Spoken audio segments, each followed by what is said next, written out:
नमस्कार साथियों, एक बार फिर से आपका स्वागत है आपका अपने YouTube चैनल क्रिस कुकरा स्टडी पर। हमारा टॉपिक चला था विकारी। पहले हमने पढ़ा संज्ञा, उसके बाद सर्वनाम, उसके बाद पढ़ा हमने विशेषण और आज आपके लिए टॉपिक लेके आया हूँ मैं क्रिया। इस टॉपिक को शुरू करें उससे पहले मैं एक बार फिर से आपको बताना चाहता हूँ कि आपने अभी तक अपने इस YouTube चैनल क्रिस कुकरा स्टडी को सब्सक्राइब नहीं किया है तो इसे आप तुरंत सब्सक्राइब कीजिए, लाइक कीजिए, कमेंट कीजिए, शेयर कीजिए ताकि अधिक से अधिक लोग इस वीडियो का फ़ायदा उठा सकें। आज के इस वीडियो में विकारी शब्द के अंदर मैं आपको बताऊंगा क्रिया के बारे में। तो चलिए हम शुरू करते हैं क्रिया। हमारा टॉपिक है विकारी शब्द क्रिया। अब बात करते हैं कि क्रिया का अर्थ क्या होता है। तो क्रिया का अर्थ होता है करना। तो इसका शाब्दिक अर्थ क्या हो गया? क्रिया का शाब्दिक अर्थ क्या है? करना। संस्कृत में क्रिया के रूप को धातु कहते हैं। क्या कहते हैं? धातु। संस्कृत में क्रिया के रूप को धातु कहते हैं और हिंदी में क्रिया पदों का मूल रूप क्या है आपके? धातु। संस्कृत में क्रिया रूप को धातु कहते हैं और हिंदी के अंदर यही धातु है जो अपने क्रिया पद का क्या है? मूल रूप है। अब इसी धातु के पीछे हम ना लगाते हैं तो ये क्रिया में परिवर्तित हो जाता है। कैसे देखते हैं कि धातु में ना जोड़ने पर क्रियापद बनते हैं। जैसे अपने पास में पद धातु है और इसके अंदर ना लगा दिया तो बन गया पढ़ा, ये अपने हो गई क्रिया। लिख है, लिख के अंदर जोड़ दिया ना, बन गया आपके लिखना। उसी प्रकार उठ है, उठ के अंदर ना जोड़ दिया तो बन गया आपके उठना। ये उठना, लिखना, पढ़ना तीनों आपके क्या हो गई? क्रिया। अर्थात कहने का तात्पर्य है कि धातु के अंदर ना जोड़ने पे वह क्रिया में परिवर्तित हो जाती है।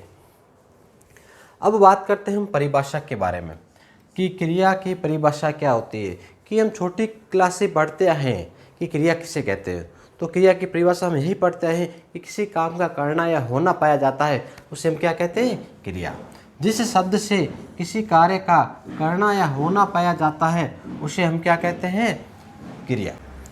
अब बात करते हैं क्रिया के भेद की। तो क्रिया के भेद कितने हैं? तो क्रिया के भेद की बात करें तो इसे 3 भागों में बांटा गया है। क्रिया के भेद क्रम के आधार पर, संरचना के आधार पर और तीसरा काल के आधार पर। तो आज हम अध्ययन करते हैं क्रिया का भेद क्रम के आधार पर। 3 प्रकार हो गए आपके, क्रम के आधार पर, रचना के आधार पर या काल के आधार। उसके बाद हम अध्ययन करेंगे क्रम के आधार पर क्रिया के भेद। तो कर्म के आधार पर क्रिया, तो इससे क्या तात्पर्य कि जब क्रिया का प्रभाव कर्म पर पड़ रहा है या किस पर पड़ रहा है इसका हम अध्ययन करते हैं, उसको बांटा गया आपके कर्म के आधार पर क्रिया के विभाजन में। तो पहले तो बात करते हैं कि हम ये कर्म के आधार पर पढ़ रहे हैं तो कर्म होता क्या है। जब क्रिया का प्रभाव कर्ता को छोड़कर जिस पर भी पड़े वह क्या होगा? आपका कर्म। अर्थात कर्ता को छोड़कर क्रिया का प्रभाव जिस पर भी है वो आपका क्या हो जाएगा? कर्म पर। क्रिया का प्रभाव कर्म पर हो, इस आधार पर 2 भागों में बांटा गया है और 2 भाग कौन कौन से आपके? सकर्मक और अकर्मक। अब सकर्मक से क्या तात्पर्य है और अकर्मक से क्या तात्पर्य है हम बात करते हैं। तो पहले बात करते हैं सकर्मक क्रिया। सकर्मक, जैसे कि इसके नाम से स्पष्ट है कि कर्म और कर्म के साथ में जुड़ गया स से तात्पर्य आपके सहित या साथ में। अर्थात सकर्मक का अर्थ है कर्म के साथ। नाम से स्पष्ट है सकर्मक यानी कि कर्म सहित। अब बात करते हैं इसकी परिभाषा की। जिस क्रिया का फल कर्ता को छोड़कर कर्म पर पड़े वह सकर्मक क्रिया कहलाती है। अर्थात कहने का तात्पर्य कि क्रिया का फल प्रभाव कर्ता पर नहीं पड़ता है और किस पर पड़ता है? कर्म पर पड़ता है, तो आपके क्या हो जाएगी? सकर्मक। नाम से स्पष्ट है सकर्मक, कर्म के साथ में, कर्म के सहित। अर्थात क्रिया का प्रभाव फल किस पे पड़ेगा? कर्म पर, तो हो जाएगी आपके सकर्मक क्रिया। अब इसका उदाहरण लेते हैं कि बच्चा चित्र बना रहा है। अब इसके अंदर बच्चा क्या है? आपके बच्चा आपके कर्ता है। बच्चा करता है तो बना रहा है क्या है, बनाना आपके क्या होगी, क्रिया। और जैसा कि अभी मैंने आपको बताया कि जब क्रिया का प्रभाव कर्ता को छोड़कर जिस पर पड़ता वो क्या होगा, आपके कर्म। तो क्या हो गया, प्रभाव किसके ऊपर पड़ रहा है, चित्र के ऊपर। बना क्या रहा है, चित्र, तो चित्र आपके क्या होगा, कर्म। अब इसके अंदर कर्म चित्र आ गया तो कर्म दिया हुआ है, कर्म साथ में है, तो ये आपके क्या हो जाएगी, सकर्मक क्रिया। अगला उदाहरण लेते हैं कि गीता ढोलक बजा रही है। अब क्रिया इसके अंदर आपके क्या है, बजाना क्रिया है। कर्ता कौन है, गीता, काम करने वाला क्या हो जाएगा, कर्ता। तो गीता तो आपके हो गई कर्ता।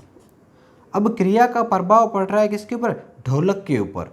तो ढोलक क्या हो जाएगा, आपका कर्म। तो कर्म दिया हुआ है तो ये क्या हो जाएगी, आपके सकर्मक क्रिया। अब इसको भी दो भागों में बांटा गया है कि एक कर्मक और द्विकर्मक। तो वाक्य में क्रिया के साथ में एक कर्म दिया गया हो, जैसा कि इसके नाम से स्पष्ट है कि एक कर्मक, यानी कि जब वाक्य में क्रिया के साथ एक कर्म हो तो क्या हो जाएगा, आपके एक कर्मक। जैसे राम अखबार पढ़ रहा है, कर्ता कौन है, राम, क्रिया क्या है, पढ़ना, पढ़ना क्रिया है और कर्ता राम है।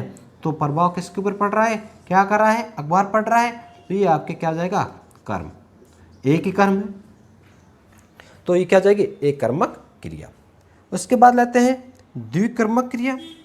तो द्विकर्मक एक क्या होगा, जैसा इसके नाम से स्पष्ट है, जब वाक्य में क्रिया के साथ दो कर्म हो तो क्या हो जाएगा, आपके द्विकर्मक। जैसा कि इसके नाम से स्पष्ट है, द्वि यानी कि दो, यानी कि क्रिया के साथ कितने कर्म होंगे, दो। उदाहरण, शिक्षक छात्र को हिंदी पढ़ा रहे हैं। अब कर्ता कौन है, शिक्षक, ये तो आपके कर्ता हो गया। क्रिया क्या है, पढ़ाना, पढ़ाना क्या हो गया, आपके क्रिया। अब क्या बच गया पीछे आपके, देखो प्रभाव किसके ऊपर पड़ रहा है, एक तो बच गया छात्र, ये भी आपके कर्म है, और दूसरा क्या बच गया, हिंदी, तो ये भी आपके क्या है, कर्म। यहाँ पे कितने कर्म हो गए, दो, तो ये क्या हो जाएगा, द्विकर्मक क्रिया। अन्य उदाहरण लेते हैं कि माता ने बच्चे को खिलौना दिया। अब कर्ता कौन है, कर्ता इसके अंदर है माता, क्रिया क्या है, दिया। अब क्रिया आ गई और कर्ता भी आपके आ गया, तो फिर क्या बच गया, एक तो बच गया बच्चे को और खिलौना, दोनों कर्म हो गए, तो ये क्या हो जाएगी, द्विकर्मक। अब बात करते हैं अकर्मक क्रिया के बारे में। जैसा कि अभी मैंने आपको बताया था कि सकर्मक, स का अर्थ था सहित, कर्म के सहित। उसी प्रकार अकर्म, अकर्म का मतलब है अ का तात्पर्य बिना, कर्म के बिना। अब जब कर्म ही नहीं होगा तो उसके अंदर क्या होगा, तो कर्म नहीं होगा तो क्रिया का प्रभाव किस पे पड़ेगा, कर्ता पर। तो परिभाषा क्या बनेगी इसकी, कि जिस वाक्य में क्रिया का प्रभाव या फल कर्ता पर पड़ता है, क्यों पड़ता है, क्योंकि इसमें कर्म नहीं होता है, अकर्मक। जैसा कि इसके नाम से स्पष्ट है, अकर्मक से तात्पर्य है कि कर्म रहित, कर्म नहीं होगा तो क्रिया का प्रभाव या फल किसके पर पड़ेगा, आपके कर्ता पर। तो इसे हम क्या कहेंगे, अकर्मक क्रिया। जैसे उदाहरण लेते हैं हम कि राम खाता है। अब राम क्या है, आपके कर्ता है, क्या है, कर्ता है, और खाता है क्या है, क्रिया। ये आपके क्रिया हो गई और ये आपके हो गया कर्ता। तो कर्म कहाँ गया, तो कर्म हमारे पास में नहीं है, तो ऐसी स्थिति में क्या जाएगा, अकर्मक क्रिया। दूसरा उदाहरण लेते हैं, राधा हंसती है। अब राधा क्या है, कर्ता है, संज्ञा है, हंसती है, ये आपके क्या हो जाएगा, क्रिया। कर्ता आ गया, क्रिया आ गई, तो क्या कर्म कहाँ गया, कर्म है नहीं, तो कर्म नहीं है तो क्या हो गया, कर्म रहित अकर्मक क्रिया। हमने पढ़ा भी सकर्मक क्रिया और अकर्मक क्रिया। स यानी साथ में, कर्म के साथ में क्रिया दी हुई है तो सकर्मक, अकर्मक यानी कि कर्म रहित हो तो अकर्मक। सकर्मक क्रिया को दो भागों में बांटा, एक कर्मक और द्विकर्मक। जिसमें एक कर्म हो तो हो जाएगा एक कर्मक, दो कर्म हो तो द्विकर्मक। अब हम बात करते हैं कि परीक्षा के अंदर प्रश्न आता है और इसको हम हल कैसे करेंगे। तो मैं आपको इसकी ट्रिक बताता हूँ। संभव तो आपके कभी प्रश्न गलत नहीं होगा। तो बात करते हैं हम ट्रिक के द्वारा, कुछ उदाहरणों को करेंगे हम हल। तो बात करते हैं हम ट्रिक की। तो ट्रिक क्या है? ट्रिक की बात करें तो हम बनाएंगे क्या या किसको से प्रश्न। क्या या किसको कैसे बनाएंगे? तो हम बात करते हैं इसके बारे में, क्या कहाँ पे काम लेंगे और किसको कहाँ पे काम लेंगे। हम बात करते हैं सकर्मक क्रिया। सकर्मक क्रिया यानी कि कर्म सहित। सकर्मक क्रिया में कर्ता के बाद और क्रिया से पहले अब क्या का प्रश्न लगाकर उस वाक्य से प्रश्न पूछो। अगर उस प्रश्न का उत्तर आ जाए आपके पास में तो आपके हो जाएगा सकर्मक। और क्या से जो प्रश्न करोगे, जो आंसर प्राप्त होगा, तो क्या से आंसर जो निकलेगा वो हमेशा क्या होगा? आपके निर्जीव। क्या होगा? निर्जीव। क्या से जो आंसर प्राप्त होगा वो आपके हमेशा क्या होगा? निर्जीव। और किसको से जो प्रश्न आपको प्राप्त होगा, उत्तर प्राप्त होगा, वो क्या होगा? आपके हमेशा सजीव होगा, प्राणी होगा। ये आप ध्यान रखना कि क्या का प्रश्न लगाते हो और आप प्रश्न करते हो आपको उत्तर प्राप्त हो जाए तो आपके हो जाएगा वो निर्जीव। किसको का प्रश्न लगाते हो और आपको उत्तर की प्राप्ति होती है, सकर्मक क्रिया तो होगी, लेकिन किसको से जो प्राप्त होगा उत्तर वो हमेशा आपके क्या होगा? सजीव। कैसे? हम देखते हैं। अगर आपको उत्तर की प्राप्ति नहीं होती है क्या और किसको लगाने से, तो इसका मतलब आपके 100% क्या है? अकर्मक क्रिया। और उत्तर की प्राप्ति हो जाए तो सकर्मक क्रिया। बात करते हैं हम पहला उदाहरण अपने पास है, मोर नाचता है। कर्ता क्या है? मोर। ये तो हो गया अपने कर्ता।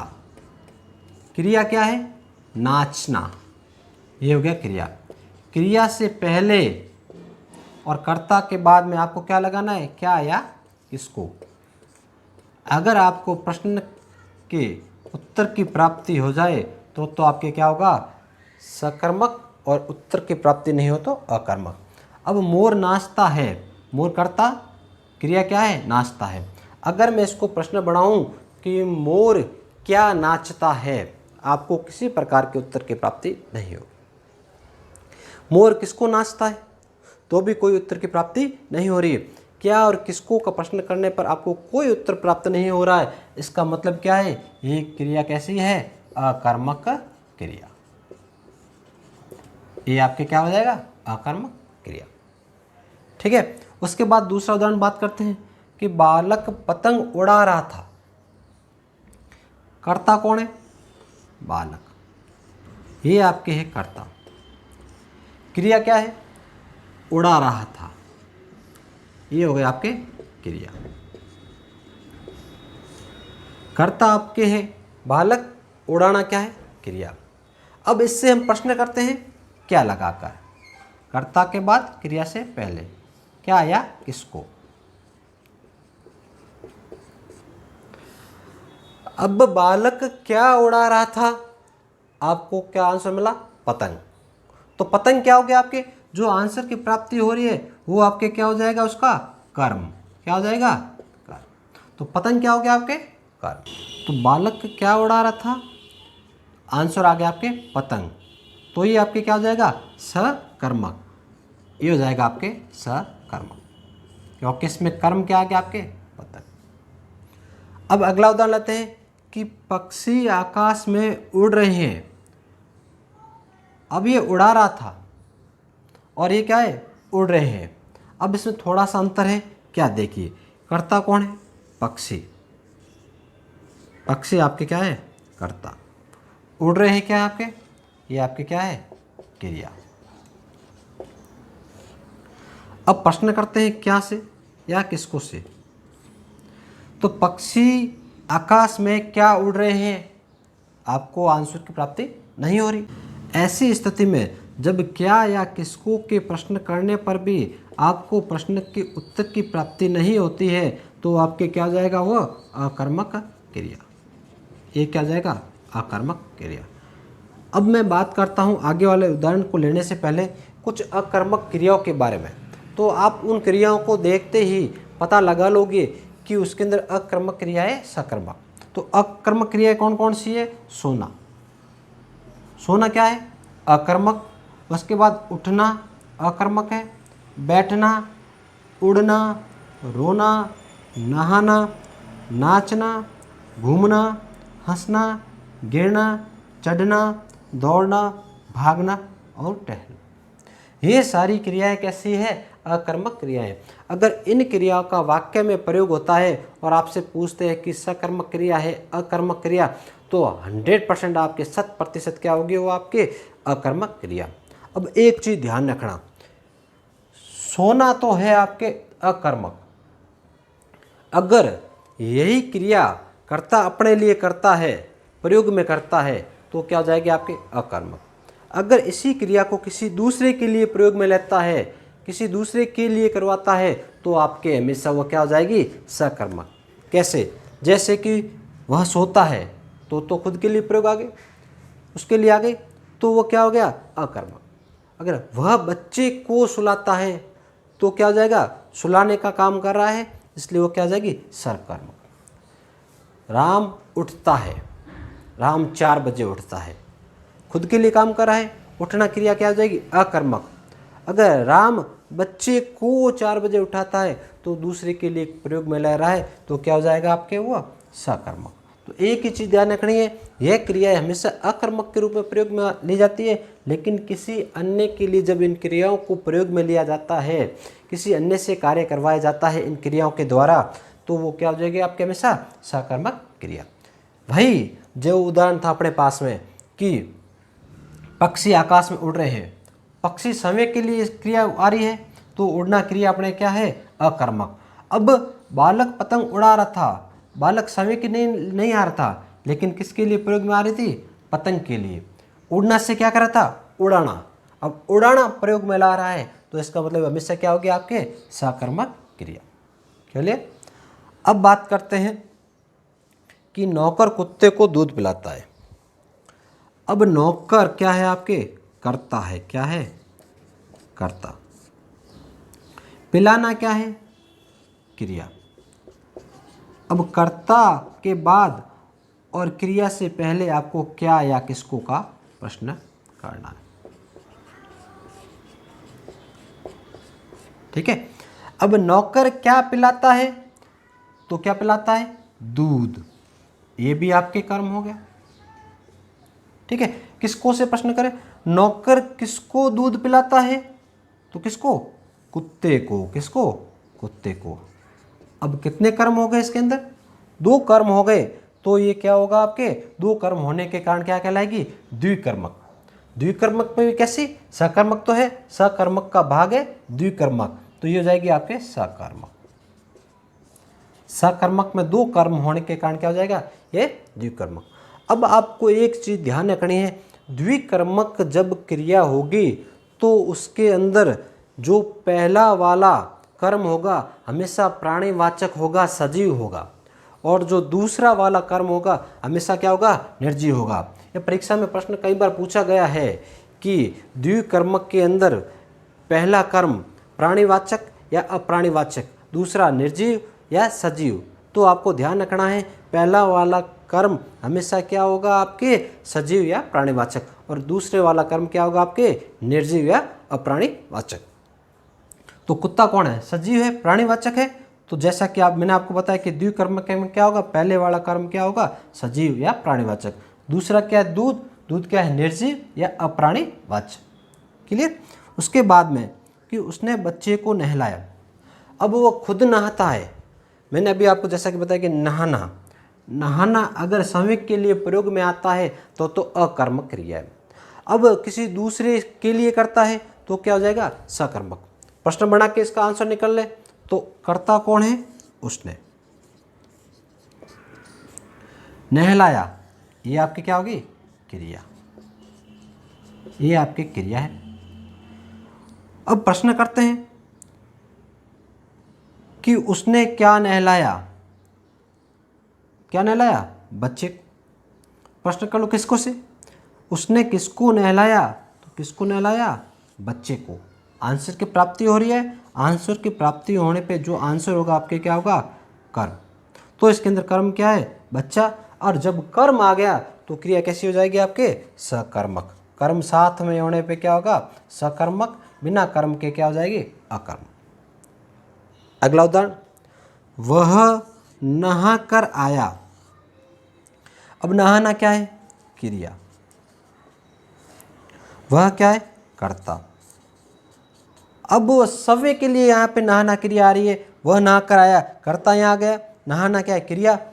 अब प्रश्न पूछो, वह क्या नहा कर आया, कोई उत्तर की प्राप्ति नहीं। वह किसको नहा कर आया, तो भी कोई उत्तर की प्राप्ति नहीं।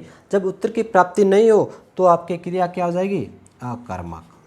अगर सीधे क्रिया की देखें, हमें मालूम है कि नहाना क्रिया क्या है, अकर्मक क्रिया है, और संविक के लिए प्रयोग में आ रही है तो अकर्मक। और जैसा कि इसके अंदर था, बच्चे को नहलाया, किसी दूसरे के लिए काम में आती है तो क्या हो जाएगी, सकर्मक। अब यहाँ पे ये तो सकर्मक थी, अब यहाँ पे संविक के लिए प्रयोग में आने के कारण क्या हो जाएगी, ये अकर्मक क्रिया। अगला उदाहरण लेते हैं कि बालक बहुत देर से रो रहा है। अब कर्ता कौन है, कर्ता बालक है, कौन है, बालक। अब क्रिया क्या आपकी, रो रहा है, ये आपके क्या है, क्रिया। प्रश्न कर लो कि बालक क्या रो रहा है, कोई प्रश्न की उत्तर की प्राप्ति नहीं हो रही है। बालक किसको रो रहा है, तो भी किसी प्रकार के उत्तर की प्राप्ति नहीं है। बहुत देर से दे रखा है, ये ऐसे ही दे रखा है, आपको इसके बारे में कोई चिंतन नहीं करना। अब न तो क्या से उत्तर की प्राप्ति हो रही है, न ही किसको से उत्तर की प्राप्ति हो रही है। जब आपको उत्तर की प्राप्ति नहीं हो रही है क्या और किसको से, तो ये क्या हो जाएगा, कर्म रहित। कर्म रहित होने पर क्या होगा, अकर्मक क्रिया। और जैसा कि मैंने आपको यहाँ पे बताया है कि रोना क्या है, अकर्मक क्रिया, तो ये क्या हो जाएगा, रोना अकर्मक। अगर यही रोना क्रिया किसी दूसरे के लिए आती कि बच्चे पशुओं को रुलाते हैं, अब दूसरे पशुओं के लिए आ गया तो पशु क्या हो जाएगा इसके अंदर, कर्म। संवेग के लिए आ जाए कर्ता के लिए तो हो जाएगा आपके अकर्मक, किसी अन्य के लिए हो तो सकर्मक। अब अगला उदाहरण देखते हैं कि मजदूर चाय पी रहा है। कर्ता कौन है, मजदूर, ये आपके कर्ता है, और पी रहा है आपके क्या है, क्रिया। तो क्रिया से पहले आपको क्या या किसको का प्रश्न करना है। मजदूर क्या पी रहा है, तो चाय पी रहा है, क्या पी रहा है, चाय पी रहा है। क्रिया का प्रभाव फल किसके ऊपर पड़ रहा है, चाय के ऊपर, तो ये अपना क्या है, कर्म। ये अपना हो गया कर्म। जब कर्म दे रखा है तो वो क्या हो जाएगी, सकर्मक क्रिया। क्लियर। उसके बाद में अगला उदाहरण लेते हैं, बच्चा गहरी नींद में सो रहा था। बच्चा क्या है, कर्ता, सोना क्या है, क्रिया। अब क्या या किसको से प्रश्न करते हैं, बच्चा गहरी नींद में क्या सो रहा था, कोई उत्तर की प्राप्ति नहीं।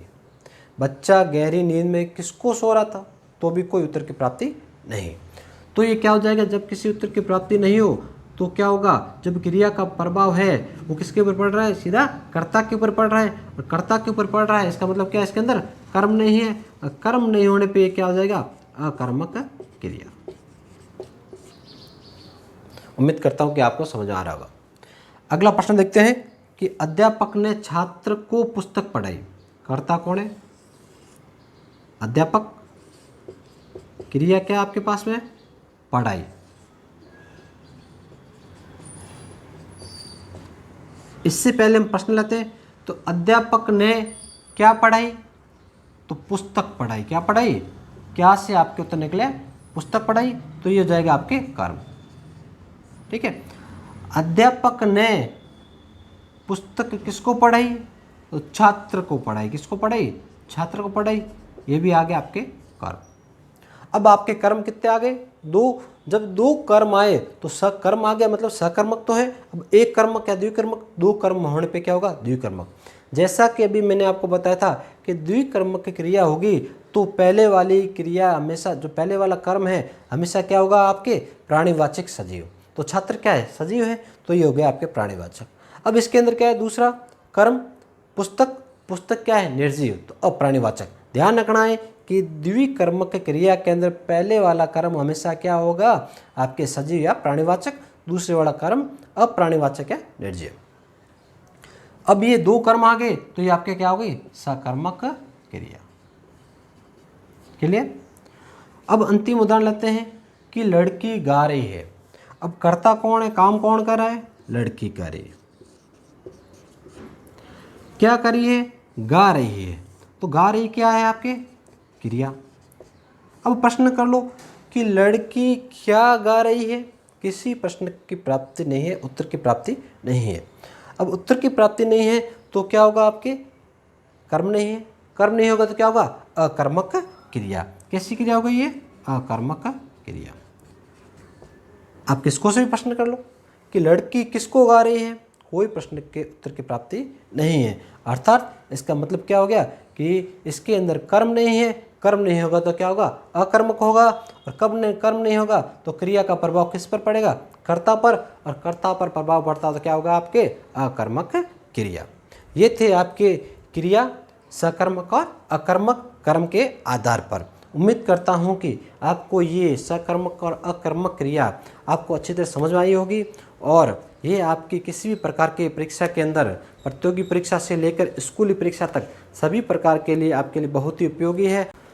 आप इसको ट्रिक द्वारा आसानी से कर सकते हो, आप इसे समझकर कर सकते हो। आप इसे किसी भी विधि से करोगे तो आपके प्रश्न का उत्तर गलत होने की किसी प्रकार की कोई संभावना नहीं रही है। और एक बार मैं फिर से उम्मीद करता हूं कि आपने अपने इस क्रिश कुकरा स्टडी चैनल को सब्सक्राइब कर लिया होगा। नहीं किया है तो आप इसे अभी कर लें। इसे लाइक कीजिए, कमेंट कीजिए, शेयर कीजिए, ताकि अधिक से अधिक लोग इसका फ़ायदा उठा सकें।